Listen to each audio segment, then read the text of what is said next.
I'd like to welcome you all. It's my honor and privilege to welcome the Yakama Nation Tribal Council and all the state, county, and city elected officials here, our guest speakers, our community, and everyone else. So without further ado, I'd like to introduce Sherry Marusa, President of the RDA, and we'll get going. Thanks, guys.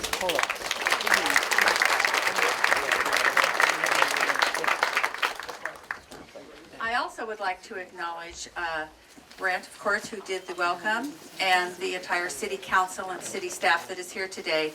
They are outstanding partners in working with the Roslyn Downtown Association and collaboration, and we really appreciate that partnership with the city council. So a round of applause for our elected officials.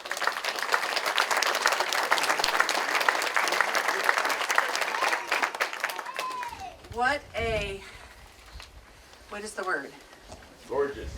Gorgeous day, meaningful day, and a purposeful day. On behalf of the RDA and the work that we do in our community, one of the best decisions we made was how for decades we've celebrated where coal was king. The wonderful immigrants from around the world that settled here calling Roslyn home, worked in the mines, world-renowned, unique, historic, precious, valuable community and town called Roslyn. But there was a bigger story that needed to be told that not only enhances the history of our miners and the generations of people that live here today that are so proud to be coal miners' daughters, grandchildren of great-great-grandfathers. There was an ancestry here on the ceded lands called the Yakama Nation. They too carry the ancestry of their people in their heart as much as our local community and generations of family carry the ancestry of the coal miners that served here in Roslyn. So with the city council, many partners, many people with inspiration, the whole story of Roslyn has now been told. And what it does, it complements each decade, each generation into the future and for all the legacies that deserve recognition. It's pretty personal for me because I didn't know a lot. It's one thing to learn about your local history, and sometimes our new neighbors know more about the local history than some of us that grew up here. But to learn the history of the Yakama Nation, I can say from my experience, has been humbling, meaningful, reflective, and how they speak about Roslyn and the coal miners and the immigrants and the families that have come before the generations that are here today. They speak of our community with reverency and respect and the values of what this small town means to everyone. And for that, I'm very grateful. Thank you for that. At this time, we are honored to have the Yakama Warriors Color Guard. When the Color Guard is done, we will have an invocation, a little leaky roof. Not a baptism. Actually, that timing could be sort of meaningful. The water, here it comes. And after the Color Guard, we will be blessed with an invocation from George Salam of the Yakama Nation, spiritual longhouse leader of the Toppenish. So, Vic, please lead.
Please be seated. At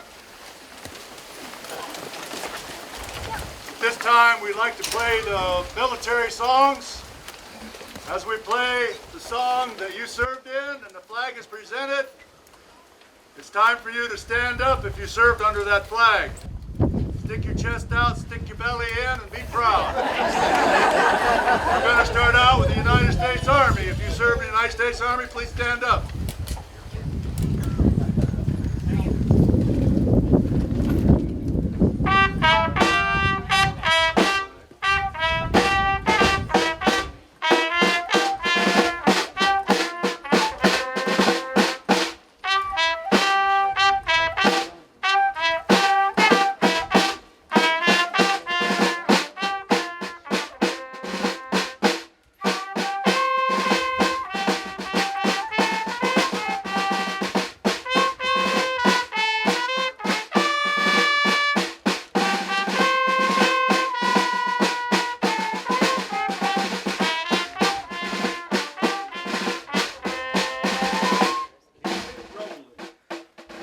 United States Marine Corps.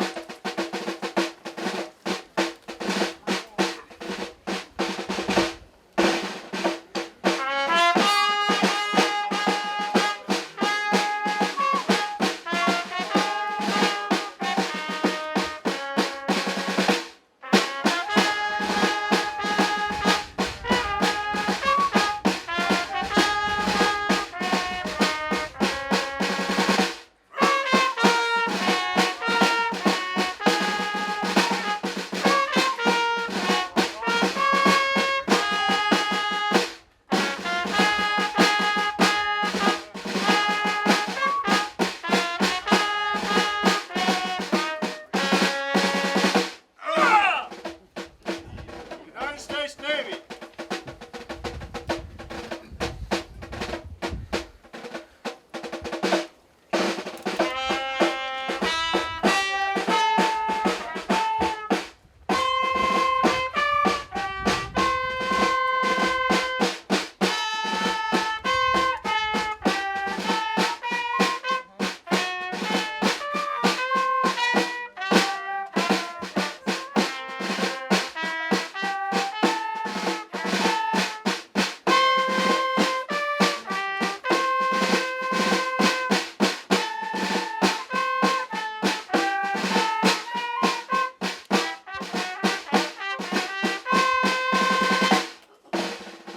United States Air Force.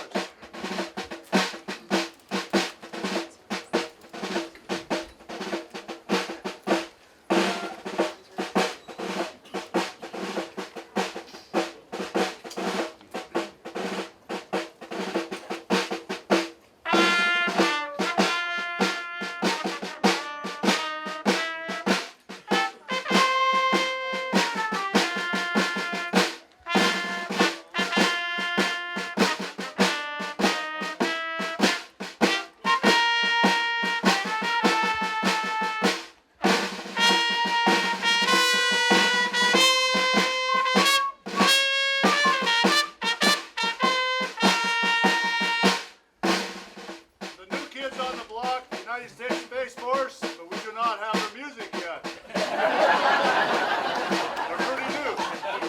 So we'll move on to the United States Coast Guard.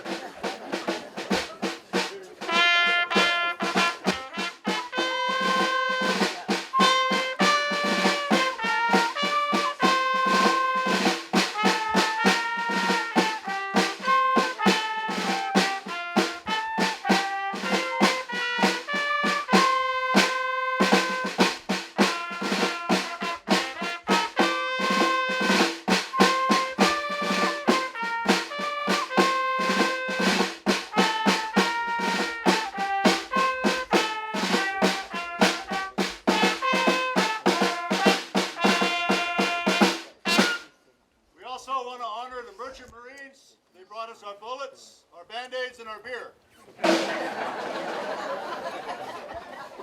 And our Dear John letters.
afternoon.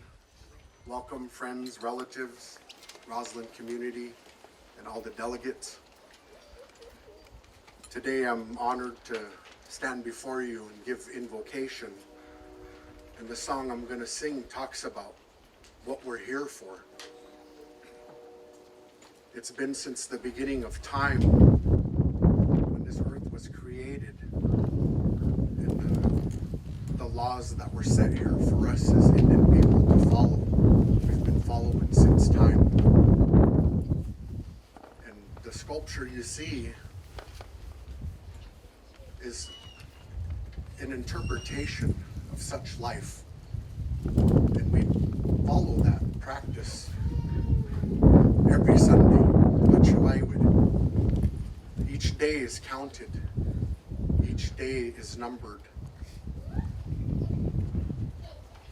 And we bring ourselves before the Creator in accountability by raising our right hand to the Creator in testimony, in accountability for the life that we live on this earth. And the days are numbered like this. Watwit, Pachawaiwit, Wanike, Napswi, Metaswi, Pinapswi, Pahaswi. They're counted. And when we go to Longhouse on Sunday, which is Pachawaiwit, that's where our accountability comes. And we always teach our younger generation not to take that for granted. We always teach our younger generation how important that day, Pachawaiwit, is. Because that day is a day of rest, a day that you don't go up and kill, you don't go up and hunt. That is the day that you stand before the Creator and you raise your right hand to the Creator, just like you're going to see revealed through the sculpture. And this song reflects that. This song that I'm going to sing, I wanted to say a little bit in English just to kind of touch up on that, because it's a long interpretation in our language. And it's different. It's hard to explain from our language to English. So I'll sing 3 verses, and when you move your hand, wawat klapanik, then you're moving your life out from your heart to the Creator. And then when we're done and you raise your right hand to the Creator, that's when those laws that are going to be talked about later in this revealing of what's happening today, you'll get a better understanding of what I'm talking about. So I'll sing 3 verses of the song, and then we'll raise our right hand to the Creator in acknowledgement of this. Ow, ow, chanaich, ow, ow, no, well, taking, na ow, na shachopi, chiti chum, we like I itchunicho. Atau, pap, wawat kwapanik, chitman witiao chnati champa. We like I chikuk, atau.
Detail,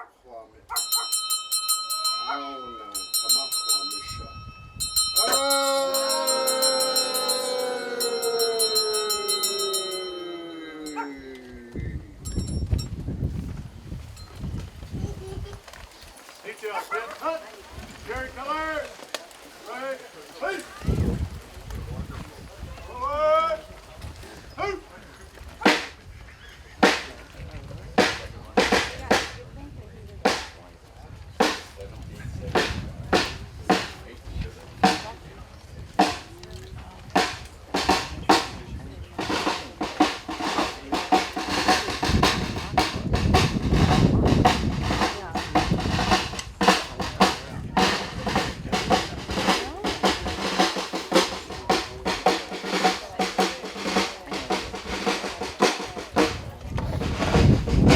A round of applause for the color guard.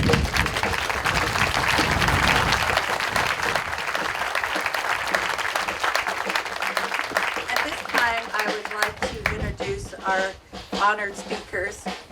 And I'd like to start with Senator Judy Warnick. Judy Warnick has been a champion. Come on up, Judy. She has been a champion for years, starting in the House and now serving in the Senate. And I believe she's probably the only senator that rides a horse in every parade in her district. Could be, right? Pretty much. Anyway, we thank you, Judy, for your support on behalf of our community. We look forward to hearing from you.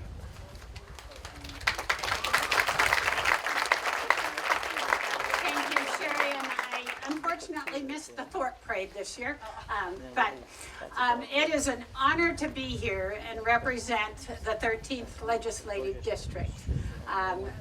Alex Ibarra is here in attendance with me, and I have a very long message from Representative Dent.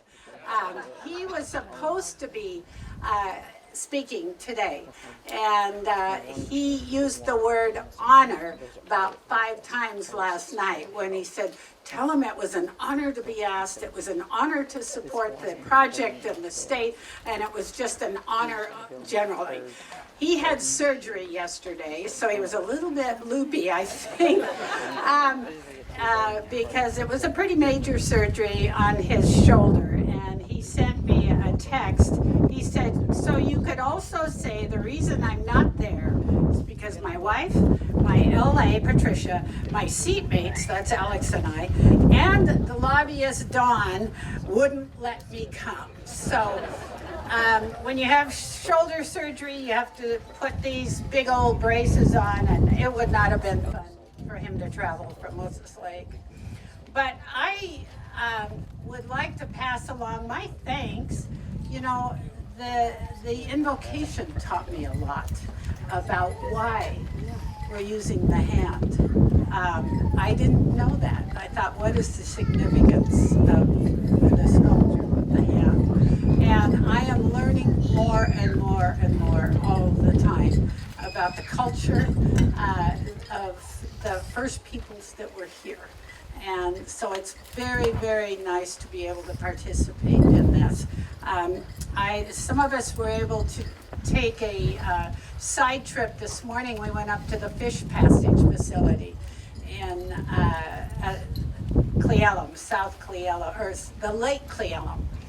That thing is fantastic. And I believe it was Chair Lewis that said, we can't do this together.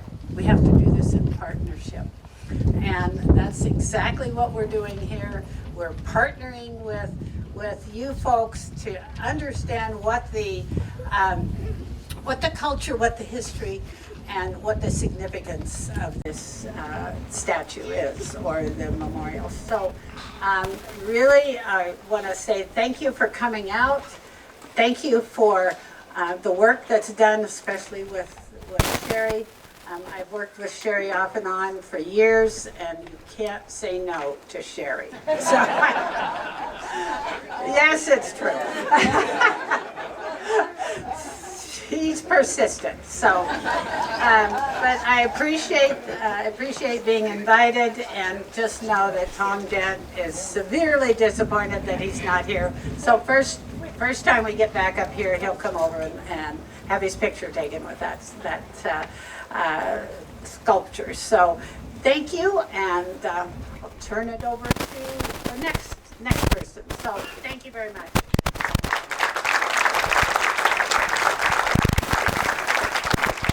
My husband does say no to me, so.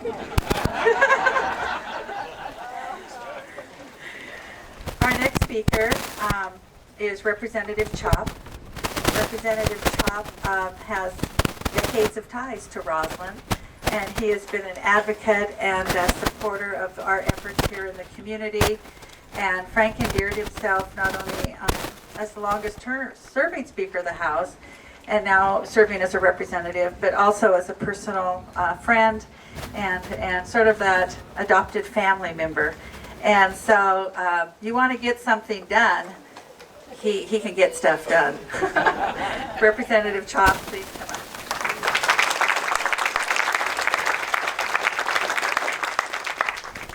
What a wonderful day, I'll tell you. I got to say, that color guard was the best color guard presentation I've ever witnessed. Let's hear it for them.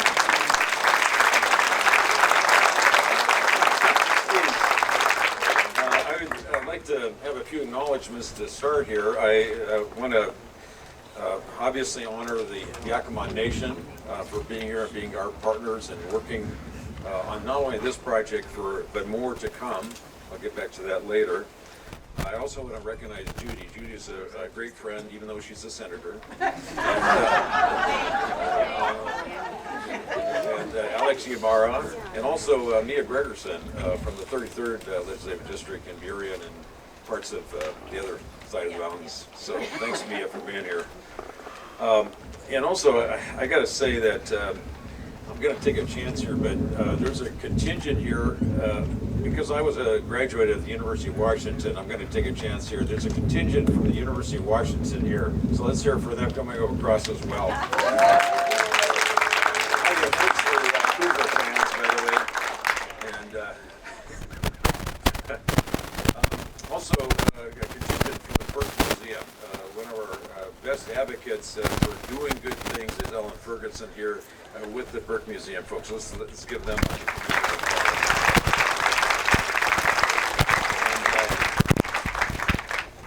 yeah, I know Sherry and her husband Rob.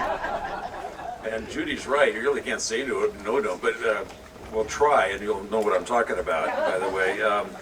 She's been a real spark plug of all sorts of great efforts, not only in this community, but across the state. I just should consider them great friends. And I made a mistake of looking at her. She's crying, I'm crying. Celebration. Well, I know, but you know, all right, so I won't look at you. My family has a very strong connection to this community. Most of my family came over in 1905 and other years close by that, basically to get out of the oppressive wars in Europe. And they came all the way from Mrkopalj and Delnica in Croatia. And if you saw a picture of Mrkopalj, it looks like Roslyn. It's amazing. So they came from the old country to here, and I can see why they chose this place. And they had tough lives. My dad went to work in the coal mines at age 12. So those are the kinds of tough times there were, and we have tough times now, but at least we have made some progress. Most of my relatives on both my mother's side and my dad's side are literally up in the cemetery. So we come over here quite often to honor them and remember. So there's a huge amount of pride and absolute joy to see the community coming together in this kind of celebration. There's so much that we can do together. Already, thanks to obviously Sherry and Rob at the Roslyn Downtown Association, I take particular pride in that we saved the old company store. And that old song, you know, Yeah. I owed my soul to the company store. Guess what? Now we own it. Happens to have a distillery there too, by the way. Not a lot of small businesses, but And I'm really excited about the partnership with the Yakama Nation. In fact, because of Sherry's work and I think with Judy's help and Alex as well, we actually allocated state funds to buy about, 30 acres or as part of Roslyn. And what's neat about it is it includes, by the way, I insisted on this, it includes the rock dump where I used to play as a kid over here, by the way. You don't have to name it after me, obviously, but.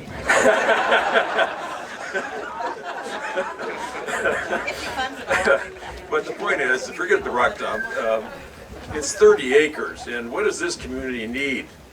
It needs a lot of things, but one of which is affordable housing. You can't afford to live a lot of the places where you're close to. So we look forward to a partnership with the Yakama Nation for a wetland celebration as well as other nature efforts there, and also some housing that real folks can actually afford to buy compared to how the market is nowadays. So stay tuned for that. We want to partner with the nation and do more together in the future. I particularly wanted to say that as I was speaker for a few years, we had this theme of working together for one Washington, and more recently there's been all these public meetings where they talk about what's called a land acknowledgement. How many of you have heard of the land acknowledgement? Right? Probably all of you have heard it many. What we do is turn that rhetoric into reality. And we got to bring life to those words, to turn those words into action. So I'm wanting to partner with not only the Yakama Nation, but others to say, what can we do beyond that to bring some of the land back to the tribes? And I actually have a list, by the way, so we should talk later. Because it's real important to say the words, but also take action. And so stay tuned for that. And it's a real important thing that we could help lead the nation on in terms of that. And so I'm very, very honored to be here. And I just want to say here's to the future working together as one nation. Thank you very much.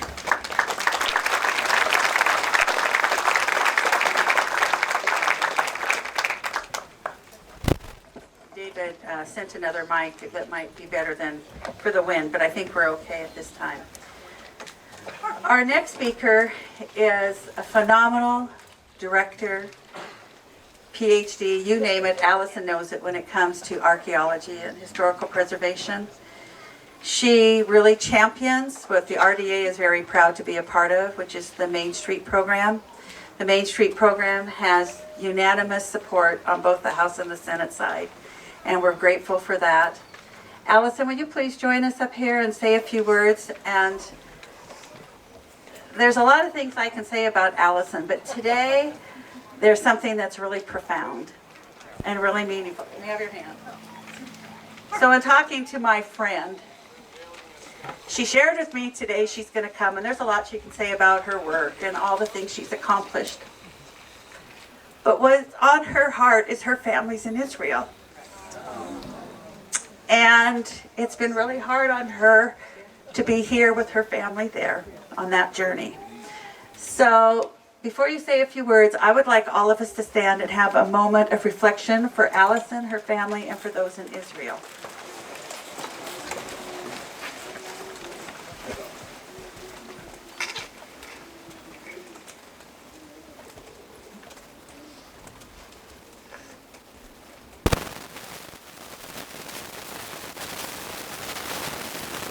Thank you. Allison, the mic is yours.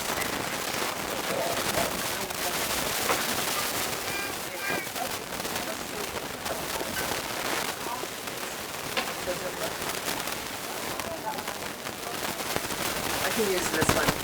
Nothing like starting a presentation by crying. So, this has been a really tough week, and this is actually the second presentation I've given this week while crying. So, with apologies, I have a cousin deployed picking up bodies, so it's been tough. I want to start by thanking the project leads for this project, and like everyone else, I'll start with thanking Sherry Marusa and her tireless advocacy for our Main Street program that's housed in the Department of Archaeology and Historic Preservation. Sherry has been side by side with me since we started the program at DAP. Sorry, I'm still presenting and crying at the same time. We started with 12 main streets, and I believe we're up to 72 main streets, and Sherry has worked with me to make the program a success. So I really appreciate everything that she has done and continues to do for rural historic downtowns and making sure that they stay alive and economically viable. And then the second, I want to thank Noah Oliver for being my partner in archaeology. For those of you that don't know, Noah is a Yakama Nation archaeologist, and Noah and the Yakama Nation and the Cultural Committee have worked side by side with the Department of Archaeology and Historic Preservation for decades on the most difficult projects imaginable, from the repatriation of the ancient one to what we're facing now, which is renewable energy siting.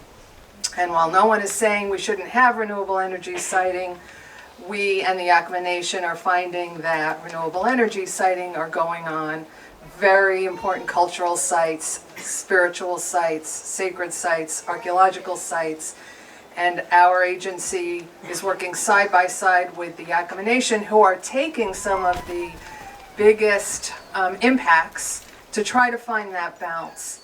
How do we balance needs? How do we balance what the state needs, and how do we balance what the tribe needs? And I will say that one of the most important things that we have done is maintain communication.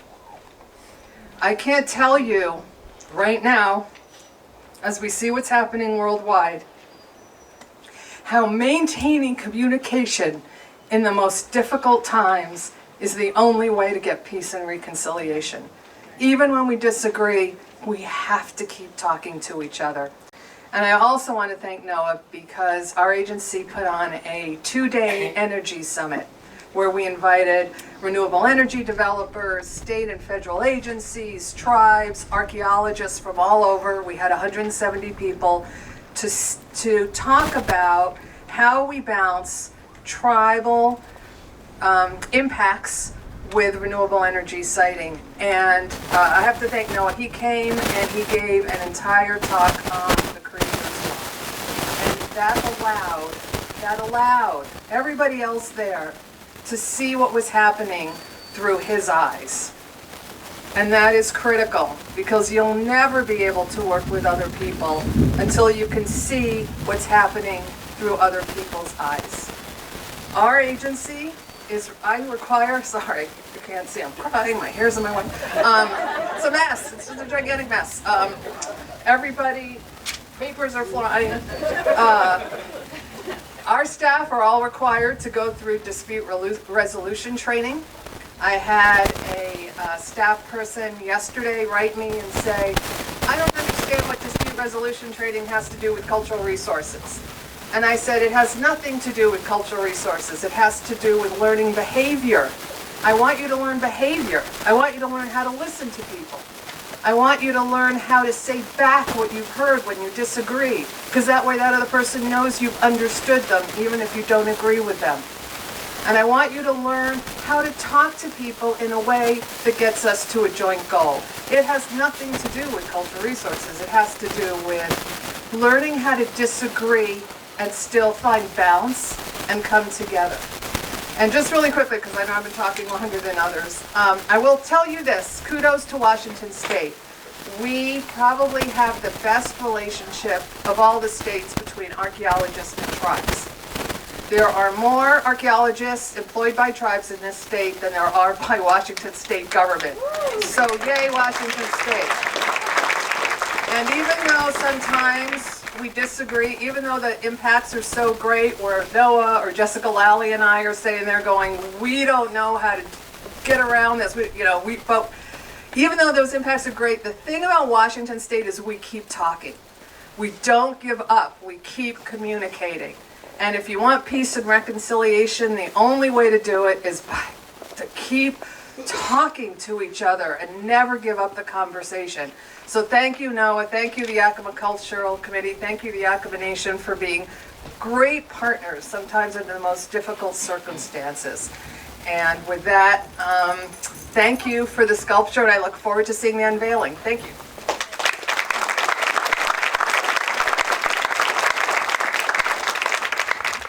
I'm going to put a shameless plug in. Allison, that means increase your budget. Okay. Put a plug in. No. Noah, would you please come up? Because I'm going to have Noah introduce our next speakers. So I do want to say something about Noah. When he started calling me Ma, and I had to buy him an ice cream cone, then I knew that we were tight.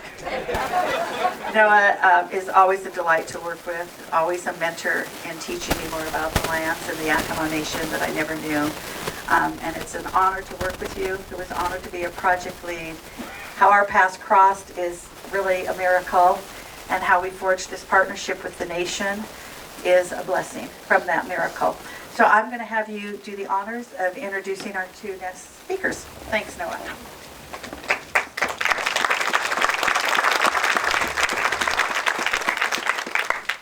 Thank you. The next guest speaker is someone who spends a lot of his time traveling all over the United States.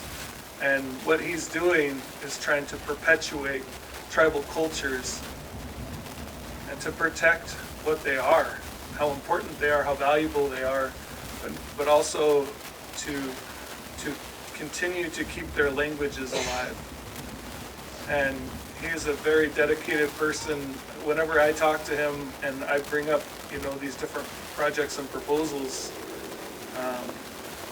he can say where I'm going in an even better way than I can. And so he said, "What do you think? Do you think that would still kind of get it?" And I'm like, "Oh my gosh, what you said just sounds amazing." So I'd like to introduce Eustaquio Beltran.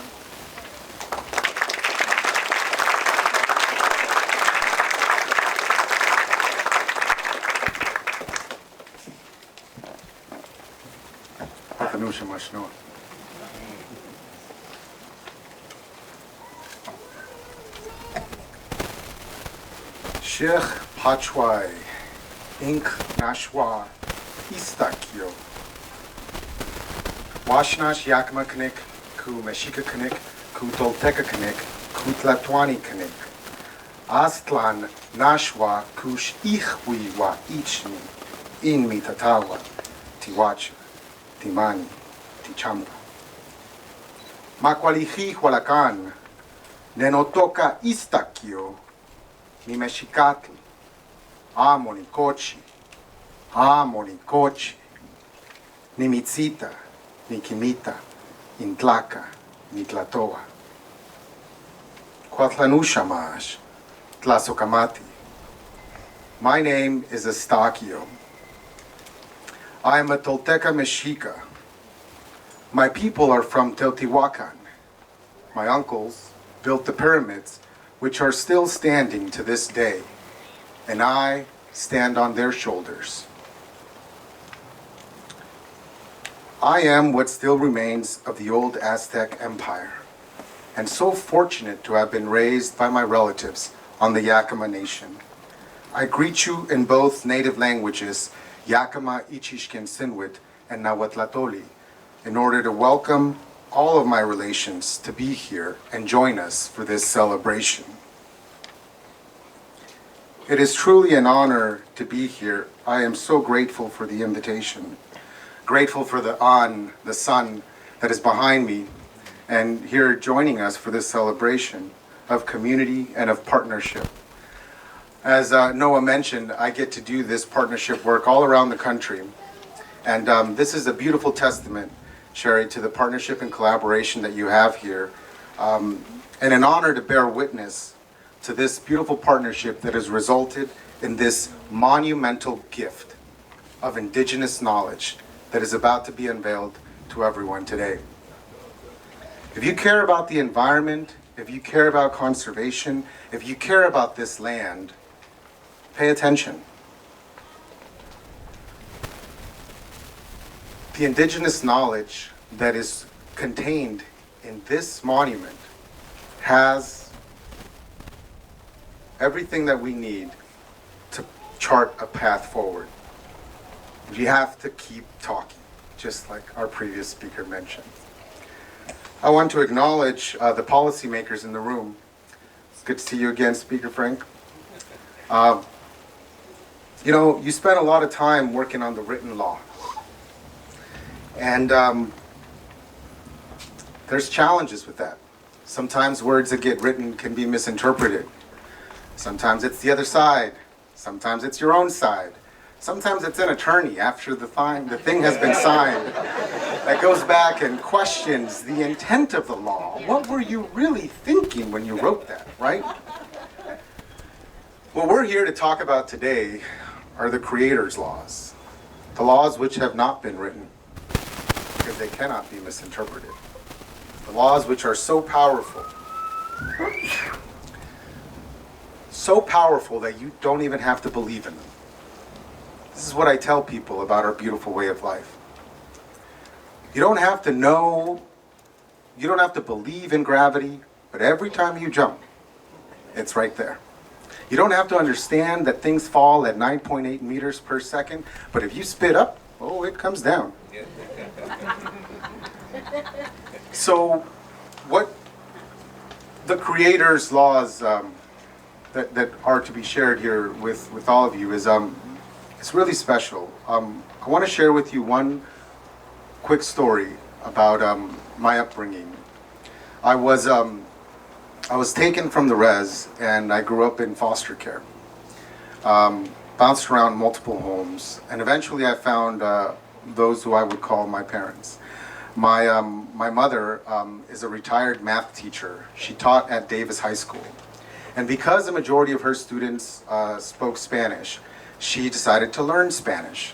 And so even though she's retired, and to this day, in order to help those conversations happen, whenever we go to a Mexican restaurant, she's always ordering in Spanish. And I'm like, Mom, they speak English here.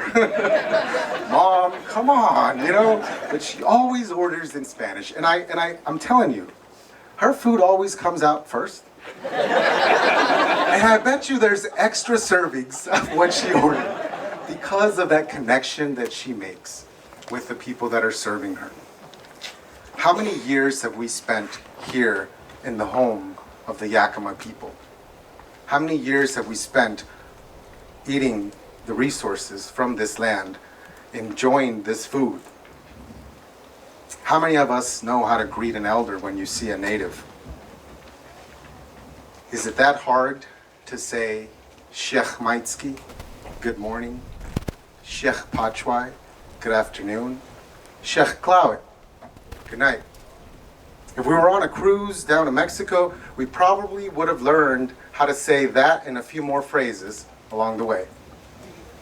But yet today, we find it too difficult to have these conversations. You don't have to be fluent in Ichishken to show respect. So I encourage you all, and I want to challenge you all, to see if we could learn a little bit of Ichishken. How does that sound? So, we're going to just share one phrase with you. So, sheikh. Now, the back of the throat is where that sound comes from.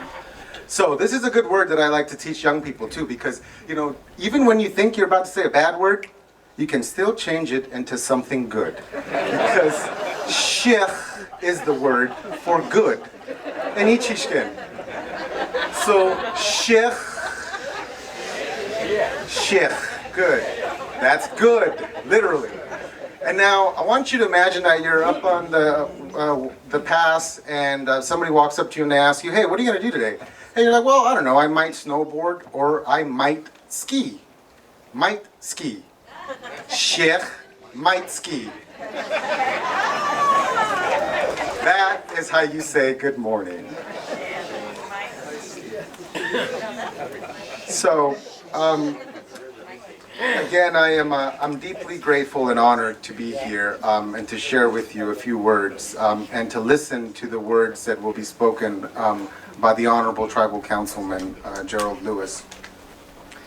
You know, it is the Creator who gave us life, and only He decides when our work and life are finished on this earth. And I believe that we were all brought under this tent together. It was no accident. The Creator has a plan. And I look forward to networking with you all and to having some of that networking happen amongst us so that we can determine what that next path and that next partnership and how we can continue to grow the footprint of the existence of our relatives, our neighbors here on these lands. 100% of all the people that used to live on this land were American natives. Now we're down to less than 2%. And I believe that with your help, we can continue to grow and thrive as a community, not just for this year, but for the future. And I believe that monuments such as this will still be standing in the years to come. In our native tradition, we are taught to think about 7 generations ahead and to listen to those 7 generations behind. So I want to leave you with one number. That number is 2583. If you take into account average lifespans, we're talking into that year, 2583, for the 7th generation, casting our best hopes, leaving this great monument of indigenous knowledge to help them and to help remind us of the true path forward. Out Clarit Kush, Tlasokamati.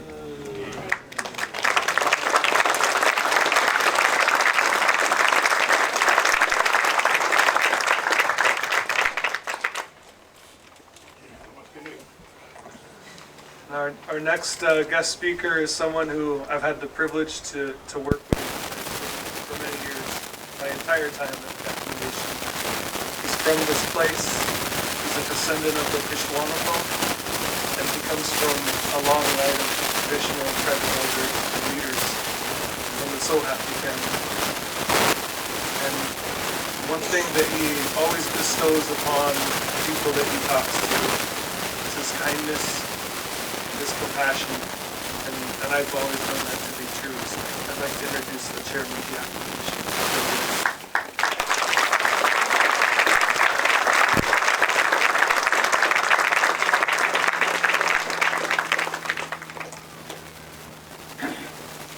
Indinaimama. Inkanash Winikshas Kalula. My Indian name is Kalula. My English name, as you hear, Gerald Lewis. I want to thank the speakers before me, representatives of Yakama, Washington State.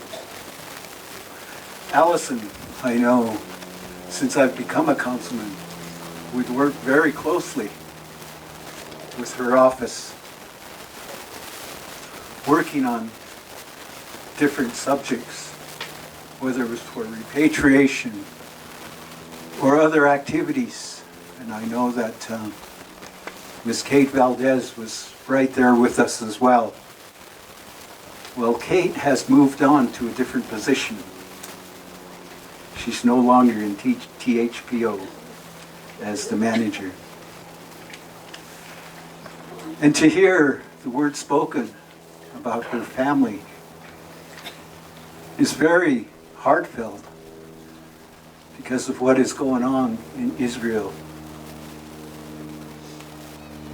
Wake up every morning looking at that on TV and all the things that are going on around the world, in Russia, the wars, and you hear this spoken about Taiwan and China as well. It's hard to believe, but it affects each and every one of us. So this is a great day to be able to see each and every one that is here this day. A few years back, I started working with the fisheries program, Yakama Nation Fisheries. And I thought at that time, wow, what a job. I don't think I will ever leave. I just may retire here. But Tuanutla, our creator, had other ideas. I leave it up to him. So after 20 years of being in fisheries, I began to think about, wow, I'm getting older. There's something else I've got to do that isn't quite as strenuous.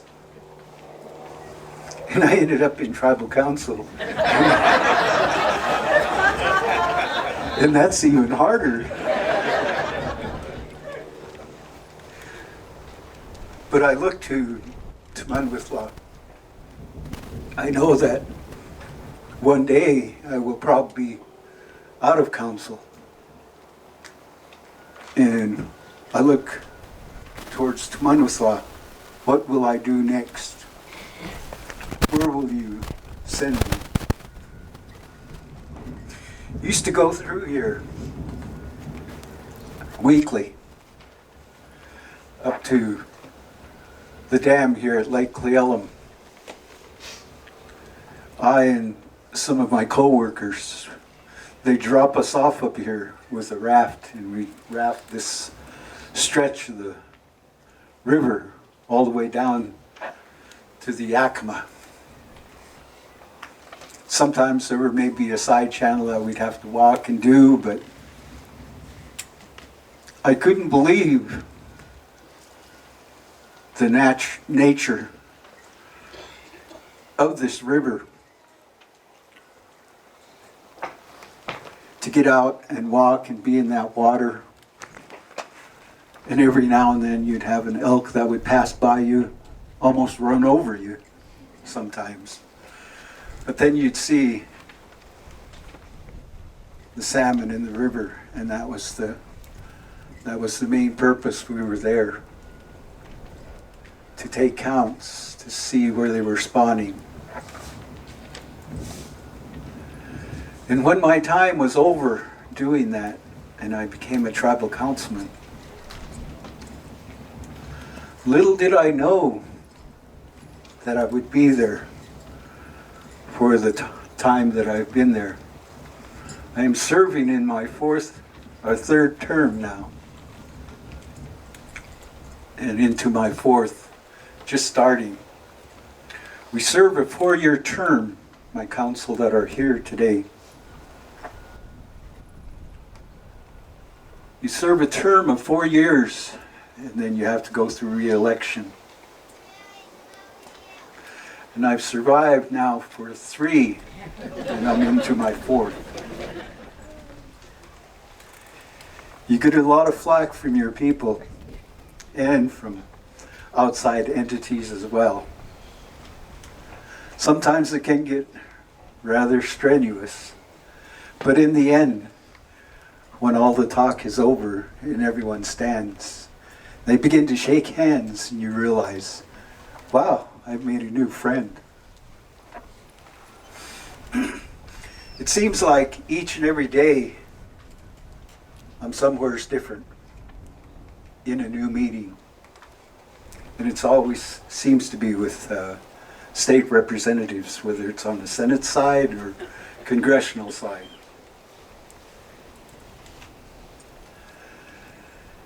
And we used to always say, that's the dark side. We have a tribal member that used to be on council. Now he's over working for the state under the AG's office. And we always tease him, when are you going to come out of the dark side and come back to the light? And he just looks at us and he laughs. But it seems to be, with all the communication that is going on, that dark side is getting lit up, and we are getting along a lot better. They are listening to us, and we are listening to them, and trying to work out how best can we serve our lands, the state lands, the tribal lands, because it's extremely important When I used to come through here and I used to think of the coal miners and all the immigrants that were here that worked this land below.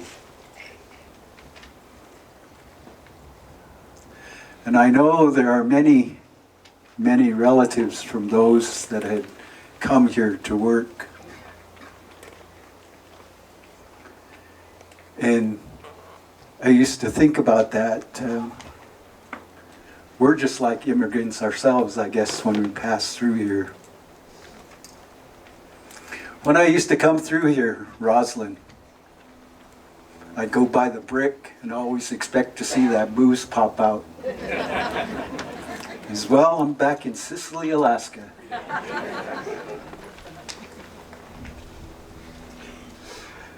And that was a great movie, a great show. Got to see some of the buildings here within Roslyn.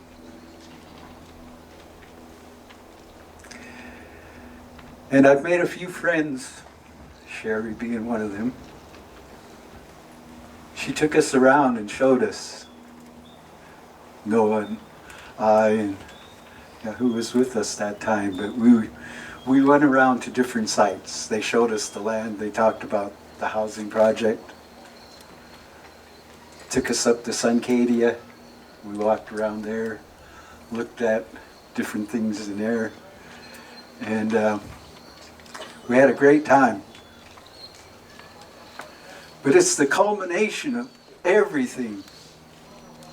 What Noah has done, what Sherry has done, what the state has done, what the tribe has done. We've all come together within this. And this is just the beginning right here. How can we move forward in a positive way? I believe it can be done. I know it can be done. Maybe we won't be here, but our future council and others will be here to help in all these endeavors. I know a lot of people move this way from Seattle just to get away from everything that's going on over there. So they purchase land up here near the lake or wherever around this area, because it's a beautiful, beautiful area. I enjoy coming up here to pick huckleberries, to look for the medicines that we use, and just to be out there, to hear the sound of the trees when the wind blows through them, to hear the birds that are singing, maybe a splash out on the lake, fish jumping. But I just wanted to express my gratitude to each and every one of you today for being here and to witness and to share in yourself with those that are here from Yakama Nation.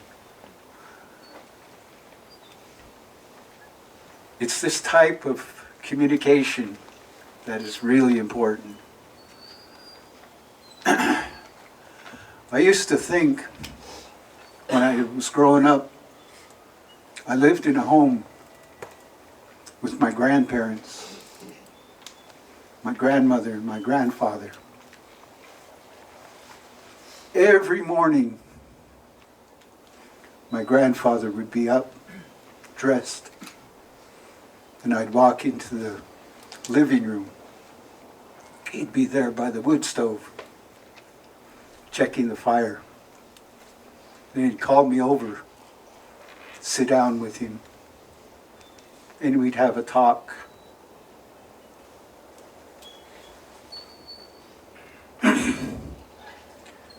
And at that time, I didn't know exactly what he did. But he was one of the tribal councilmen of our tribe. And he would talk to me about future. And when we would get done talking, he would reach in his pocket. He would give me a 50-cent piece. And I never realized it, but he would do this each and every day. And being a young kid, I just take it, go spend it.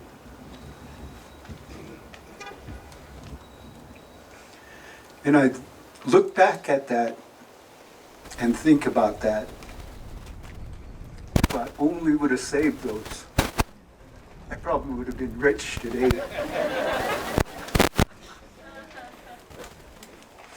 So it's these types of things that our elders teach us in a good way. And to look back on those days, they were pretty much carefree days, not as busy as it is today. We didn't have to worry about these towers, these wind towers that we have. We didn't have to worry about solar energy. But the dams were still there.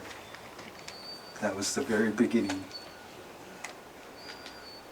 And when the dams went in, it inundated Celilo. And that was really hurtful to our people, because that was there for thousands and thousands of years. Our people used to fish there. And today, it's still there, we know.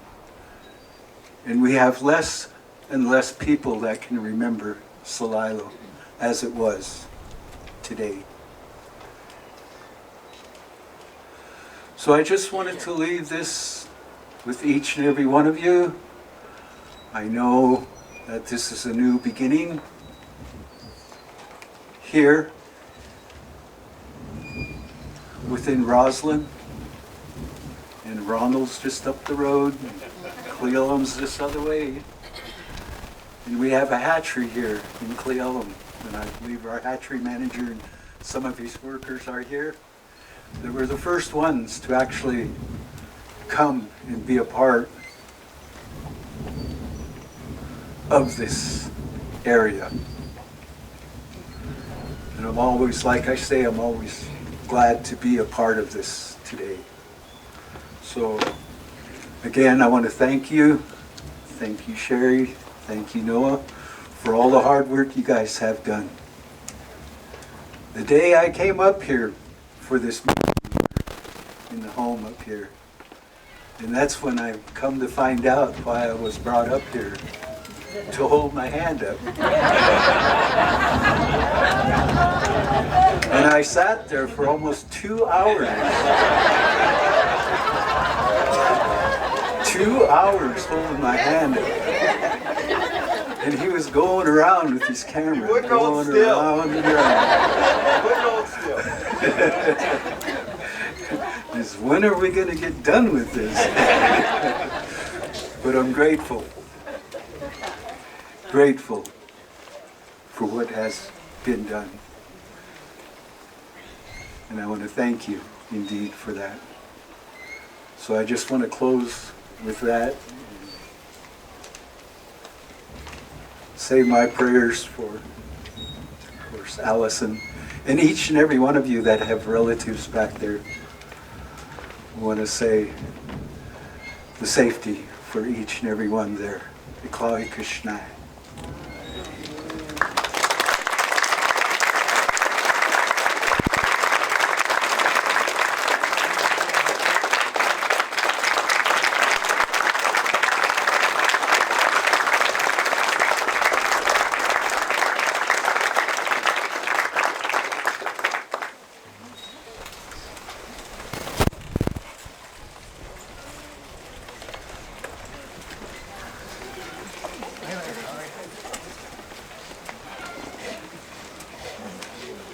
All right, and now for the chairman of our our Cultural Resource Committee.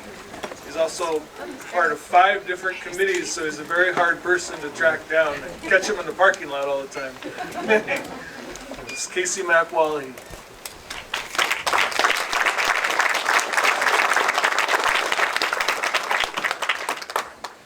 Shira Pachwai, everybody. Wanakshash Yamawit. My name is Casey McWallahy. We're here today. We have some dancers and some singers we want to help commemorate the day.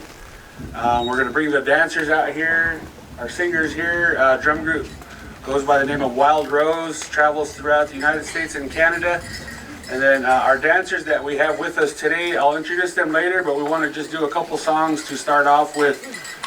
To commemorate this sculpture and the day that we're here sharing together. These dancers, they travel throughout the United States and Canada as well, throughout different powwows and different competitions. So you're in for a treat today. You have some championship dancers and some championship singers here today to share. And we're going to do 2 songs right now to start out with. We'll have, they're going to be more of an intertribal song. So you're going to see all of the dancers dancing at the same time. And then we'll turn it back over here to the program, and then we'll come back out later on after the unveiling of the sculpture, and we'll have a little bit more of a dance presentation for each of our dancers that are here this afternoon. So hope you enjoy.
Let's do another round of applause. That was exceptional.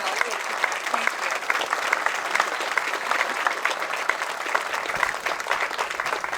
you. At this time, we have some special acknowledgments, and I'd like to ask RDA Board Member Jerry Porter, would you please come up and join me? This celebration, this amazing day, all of the inspirational words and messages that we're hearing wouldn't have happened if it wasn't for the support of a grant from the state of Washington. And we're grateful for that, and for another grant that was provided by Suncadia Funds for Community Enhancement and others who will be acknowledging.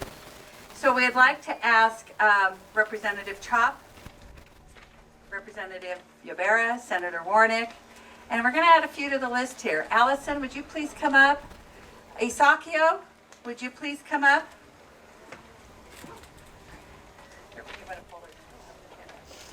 Is Isakio, thank you. And Mark Bartley, would you please come up from the Department of Commerce? Mark has been such a champion, and the Department of Commerce is a wonderful agency that we get to work with on numerous opportunities. So we would like you to put those on and stand up here for a photo. These are absolutely beautiful native medallions that were handcrafted, beaded. Wesla, will you please stand?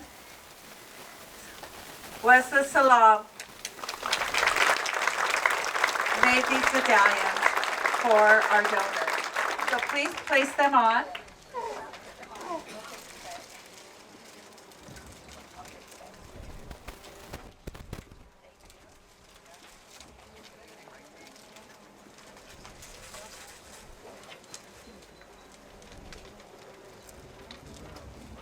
And would you come in front of the podium for a picture? And thank you so very much for your support of this project.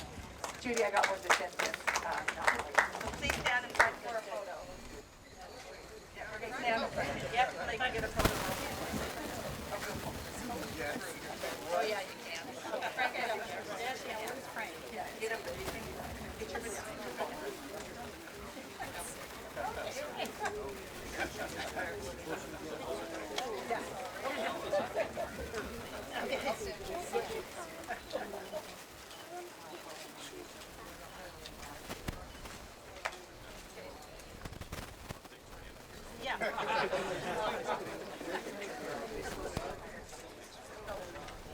Thank you so very much. We appreciate it. Thank you.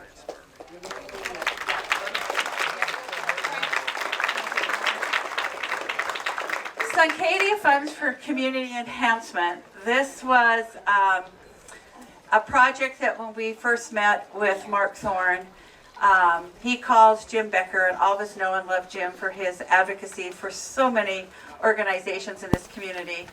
And this one was just an outstanding, absolute exclamation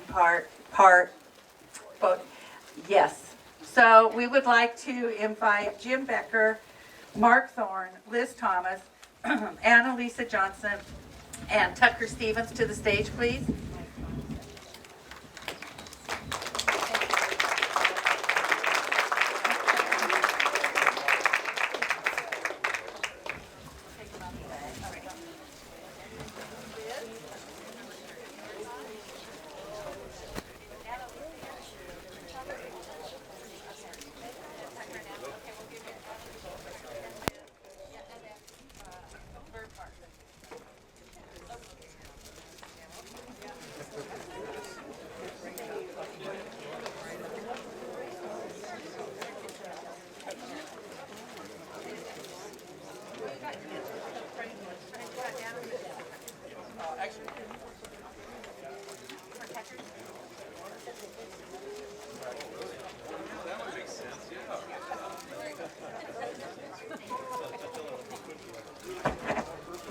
So a big round of applause. We want to do a photo. Please stand up here to Suncadia Funds for Community Enhancement.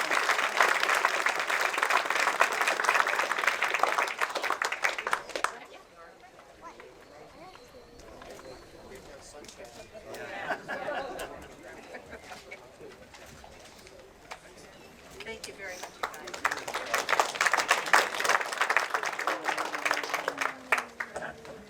I'd like to ask Rick Hermanson from Hermanson Company to the stage. Amber Ortiz Diaz, are you here, Amber? Hi, Amber, come on up. Amber's with the Yakama Valley Community Foundation. And I would like to invite Michelle Connor, the CEO of Forterra, up, please. This event wouldn't be possible without the generosity of the Yakama Valley Community Foundation and with Hermanson. So the programs, the tents, all that you see, the food, everything. Please give them a round of applause for supporting this event. We greatly appreciate it. We have medallions for you as well. Jerry, you want to pass the prize? Thank you. And for Forterra, the Roslyn Downtown Association formed our partnership with Forterra, I think 4 years ago, when we had the vast interest in the 30-acre parcel. And Forterra is Land for Good, and they've done extraordinary work throughout the state for conservation, and then dipped into more and more community development.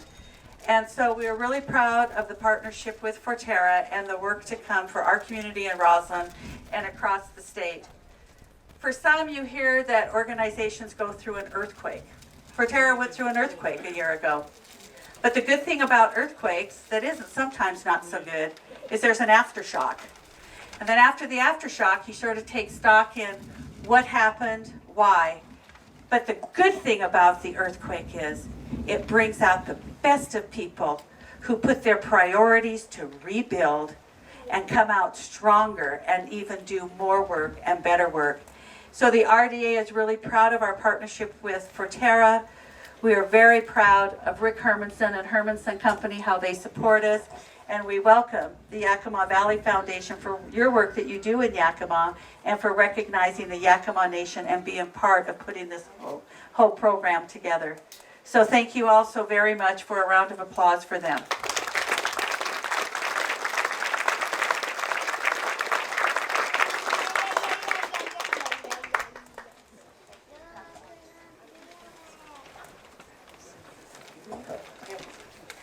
And at this time, this would not have been made possible because it all starts with the vision. Noah Oliver, will you come up here? Noah and I are going to have these project leads, I think, for a lot of years. And then the vision starts with finding and recruiting and vetting the artist. And we are so fortunate to meet Milo White and Lynn McJunkin. Would you please come up to the stage?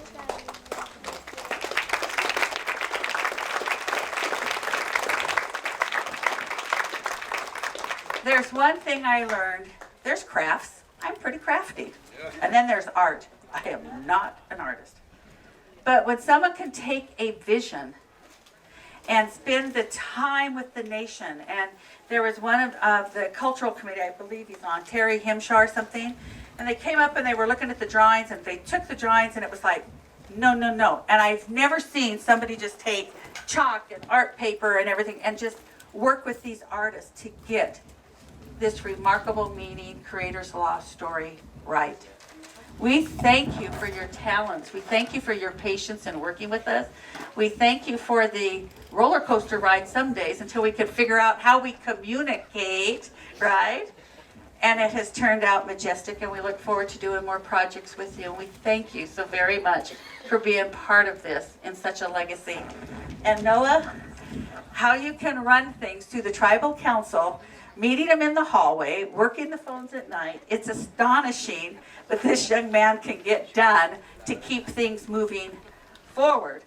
And then George Salam, in his great wisdom, he did something that my husband hadn't been able to do in 45 years together. As Rob and I were out walking one time, I was pretty quiet, and he says, "Are you okay, Sherry?" And I go, "I'm fine. I'm listening to the wind, to the trees. I'm listening to the water." And he goes, "Huh?" And he says, "Where is all this coming from?" And I says, "Well, George and George Marninek and so they all just said, 'Shh, Sherry, be quiet.'" And then they said, "We hear you. We know your vision. We know you're going to get it done. But just be quiet and listen to the land. So as I'm out on this hike with my husband, he thought I was sick. And he says, I says, I learned to be quiet. And he goes, you've worked with the Yakama Nation for short than 1 month.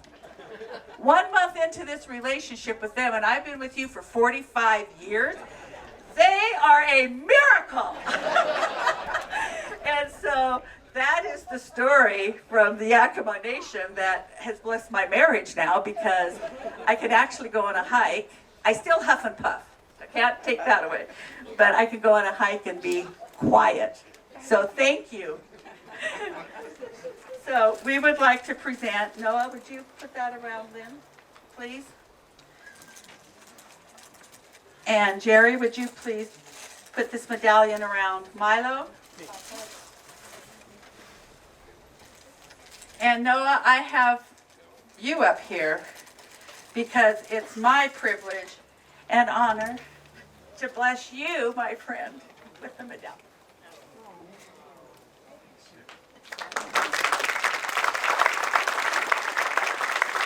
At this time, you're going to hear from our artist, and then you're going to hear from Noah about the Creator's Law and the unveiling. So thank you for staying with us. We're on schedule, and then we'll enjoy the fellowship and salmon bake afterwards.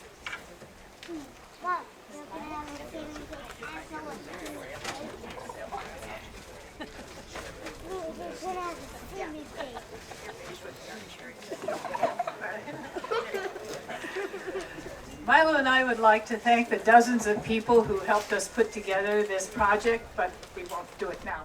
We just want to particularly thank Sherry for her vision and Noah for his cultural consulting, and also, of course, the tribe, the cultural committee.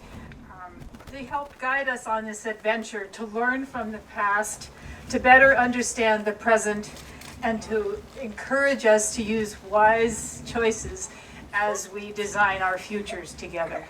So thank you for that. And now we have a bit of a scavenger hunt that we need to help you participate in. There's a white box around somewhere. All this time I was worried. You should have asked me. I know, I didn't know, right? Why do you have oh, you have a nipple. Oh, that's my tissue.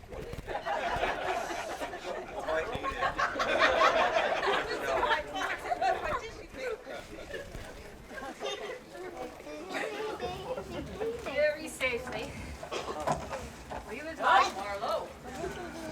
Noah helped us with this, that feathers are customarily presented to commemorate one's achievements.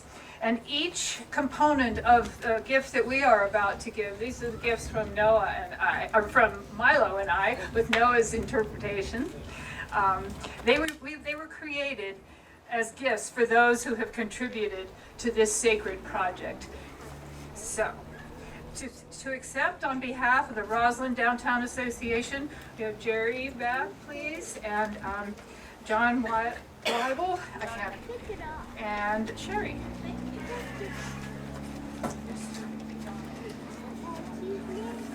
Oh, okay. Wow.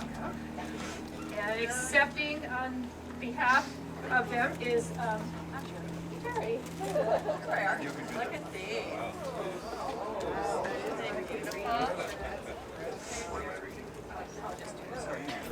To accept on behalf of the city of Roslyn, Mayor Brett Halls, Mayor Pro Tem Jeff Adams, and Bubba Simplot. We worked really closely with Bubba, who was on text and phone duty when we were on site here. Oh, okay.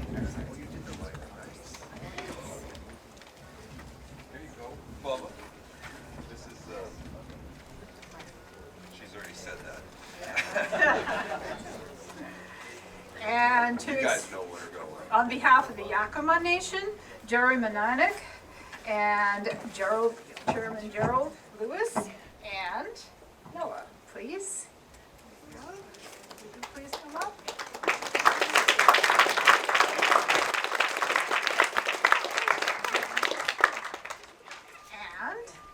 Gerald, is that the chairman? Excuse me. And special acknowledgement for the project leads for Sherry from Downtown Association, and also Noah. Thank you.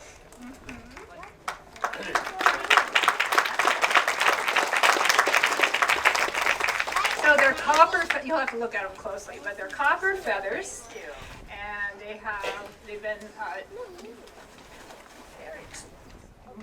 molded by a blacksmith, and then the stones are carved and have, it says Creator's Nation, and then this says Creator's Law in, can you say it for me? Okay, you have to ask him. And then it has the date on there. Thank you so very much. Well, thank you.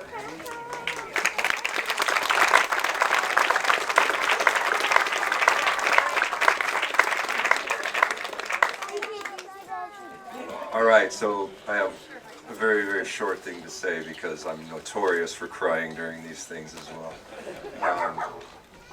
What an opportunity.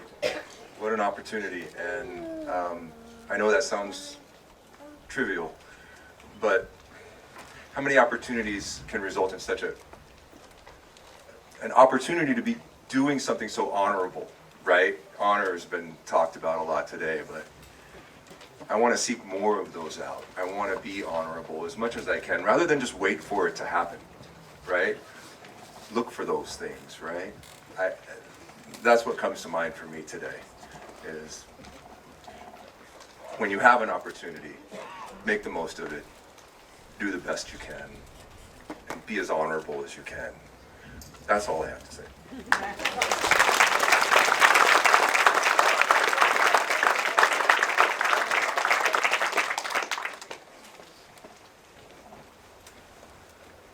Wow. And thank you so much for being here. And I just, I have to say thank you to the Tribal Council and to all the people of our Cultural Resource Program. I know if you're here, if they could stand up, but the teachings that are here, that's what we're asked to enforce for the tribe. Our program is also called Nami Taman, which is the Creator's Law, and that's what's on those beautiful gifts. I'd like to tell you more about what this is. I had the privilege of working with an elder within the tribe for many years, as did our staff. His name was Johnson Meninik, and so we were privileged to learn this information, and it helped shape, I think, the people that all of us were in that program. And what this sculpture represents is, as the chairman and George Salam had mentioned, that it's something sacred. It's an acknowledgement. It's a responsibility.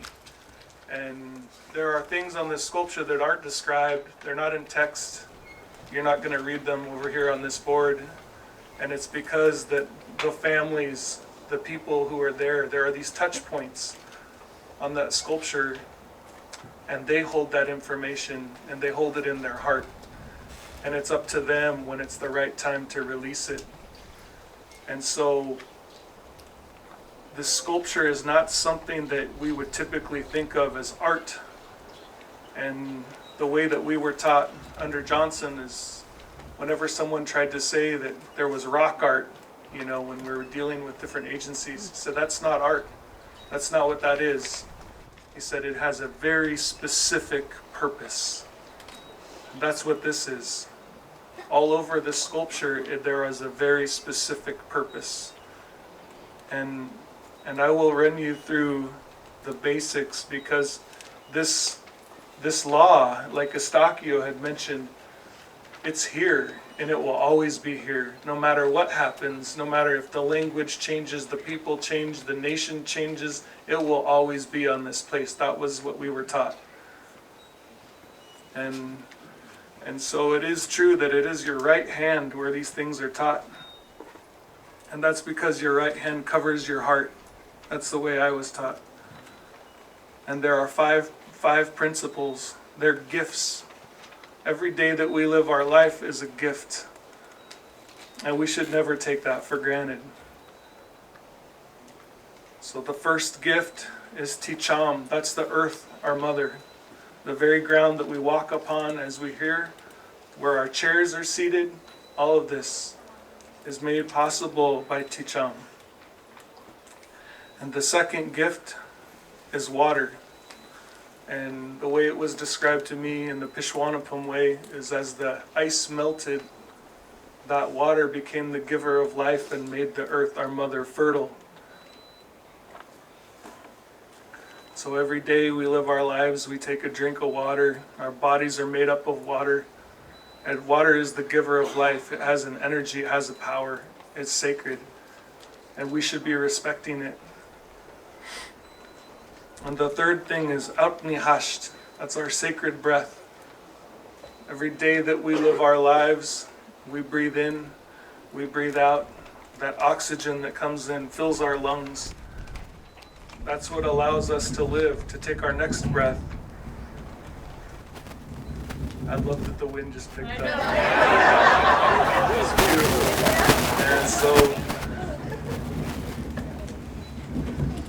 And so all of that is happening so many times in one day, every day when you take that breath.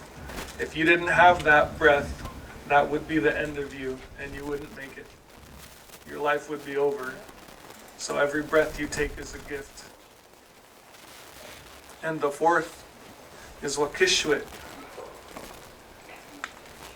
And that is everything that has a spirit, every living thing, from the time that the sun rises in the east until it sets in the west, and then the moon and the stars take over.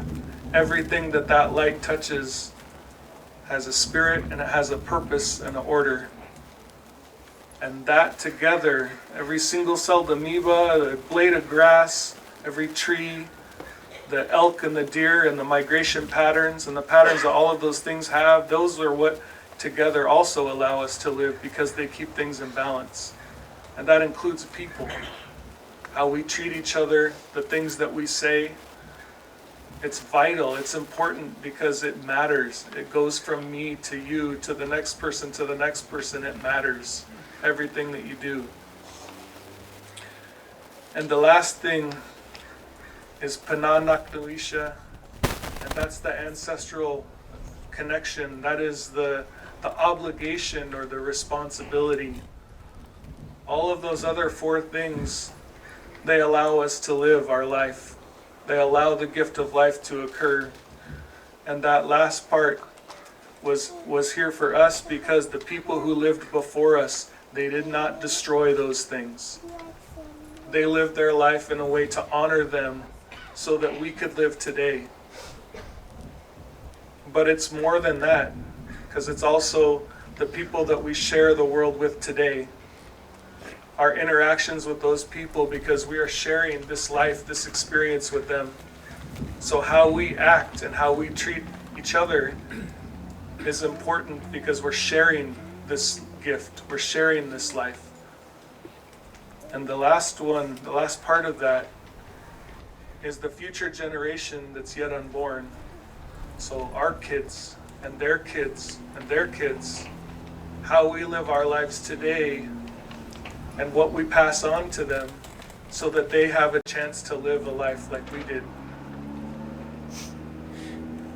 And there's more to that last part because even with all of those things, we have to be very careful that we are following these principles, that we respect the things that sustain our lives. Because if we don't do that, then we're going to bring harm to ourselves. We're going to bring harm to the people around us. The things that we say, everything has a consequence. How we treat the water, how we treat the earth, all of those things have repercussions. And so it's also true that the same teaching, if we do good, if we know and we understand those principles, and we live our lives in a way to commemorate them, to honor them, then we will bring good to ourselves and the people around us. And that's the teaching that was passed on to me. And I'm so privileged that I was able to learn it and that I get to work with these people who have much more knowledge than I do. It's helped shape who I am, what the things I teach my daughter, how I pray, and what it means to me is more than words. And so I just want to say that, and I hope that you all, when people interact with this sculpture, that they understand that the purpose that it's there is so that we can reflect, so that we can move forward, as the chairman mentioned, so that we can move forward in a better way, and so the new people who come to this community, when they're out and they're in this environment, what are they going to do? How are they going to treat those things? Because this is bigger than yourself. You know, this is much bigger. This is how we can move forward as a people. And I just want to say how much I am thankful to be a part of it, and for all the people that are here, for the community, for the state, for Allison, for everyone that is here, George and his family, to come here to be able to be a part of something that's bigger than myself. So thank you so much.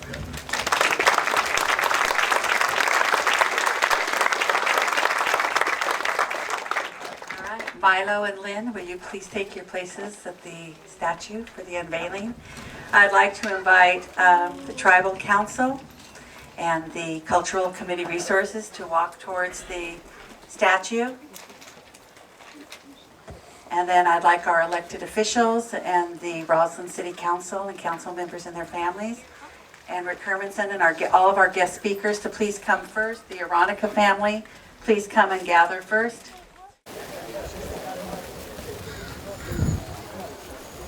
Okay, they're both on. Okay, wait. Noah.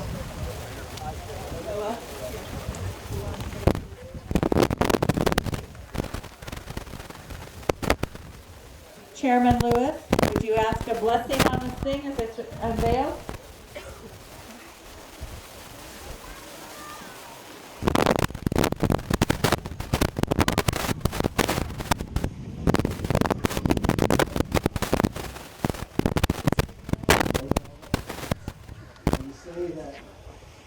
All the work that has been done, not only by the city of Roslyn, but by the state itself as well, and through Noah, I know that this relentless work that he has done on behalf of this, and I know that George was there in the beginning, George Salam, George Malik as well. With the relentless work that has been now going to be unveiled, and to the artists that have created this, it will stand here for many years, and as was said, the people that will come and witness this and stand before it to try and understand exactly what this is, this day. And to take this opportunity to thank our tribal council members that have made the trip here, as well as our dignitaries, the ones that have come, and culmination of all of this is going to be unveiled. Here we go.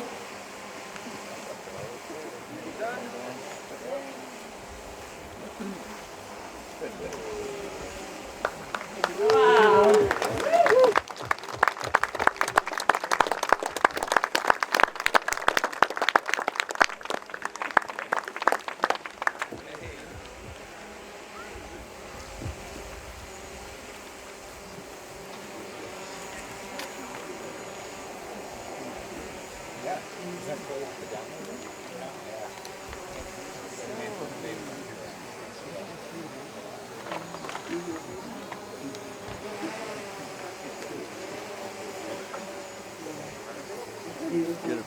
Casey Matt, would you like to introduce your music for us?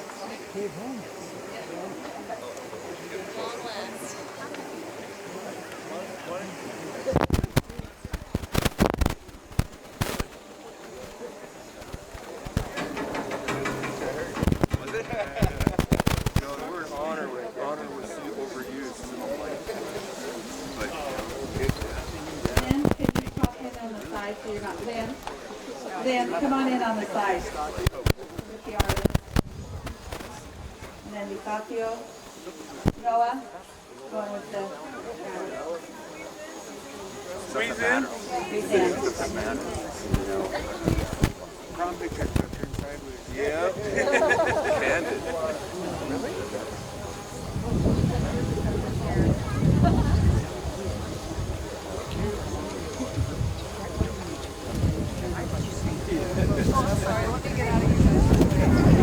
Just keep looking around.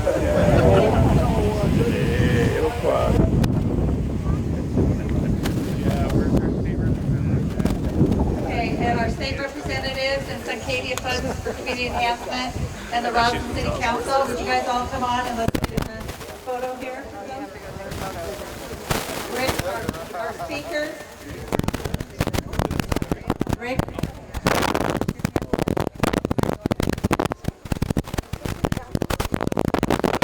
You can make some rows, people can kneel in front.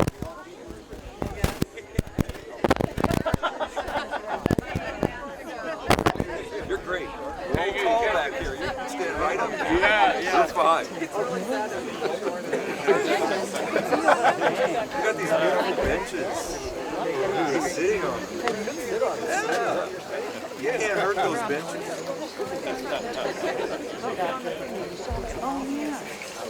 Mark Bartley, you need to get up here.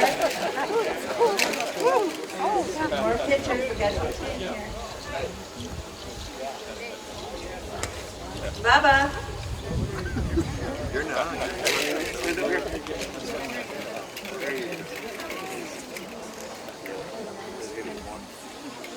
Frank, can you get in on that bench?